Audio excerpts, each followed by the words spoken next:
গান শোনা কি এখন আর গুনাহের মধ্যে পড়ে এদেশে? মানে ঢোল, তবলা, হারমোনি, গিটার, পিয়ানো এগুলো কি আর গুনাহের মধ্যে পড়ে? এখন তো এগুলো বাজায় আল্লাহরে ডাকে দেখি মানুষ। হ্যাঁ, ঢোল তবলা বাজায় এখন আল্লাহকে ডাকে মানুষ। হারমোনি গিটার বাজে আল্লাহকে ডাকে, তারে নারে নারে নারে তারে নারে নারে নারে, টুংটাং টুংটাং টুংটাং টুংটাং আল্লাহরে ডাকে আবার মধ্যখানে। যাদের কাওয়ালি সম্পর্কে ধারণা আছে তারা বুঝে আমি কি বলতেছি। হ্যাঁ, যাদের কাওয়ালি সম্পর্কে ধারণা আছে ওরা বুঝতেছে আমি কি বলতেছি।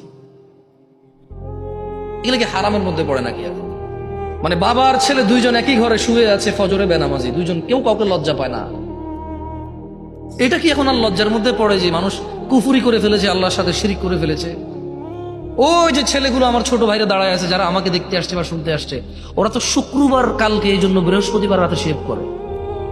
আল্লাহর রাসূলের সুন্নাহ যেটা ফরজ, রাখা ফরজ, এটা ওরা ফেলে দেয়।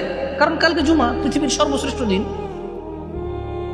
কালকে জুমা পৃথিবীর সর্বশ্রেষ্ঠ দিন, আল্লাহর কাছে সবচেয়ে উত্তম দিন জুমা, সপ্তাহের এই উত্তম দিনকে কেন্দ্র করে ওরা শেভ করে।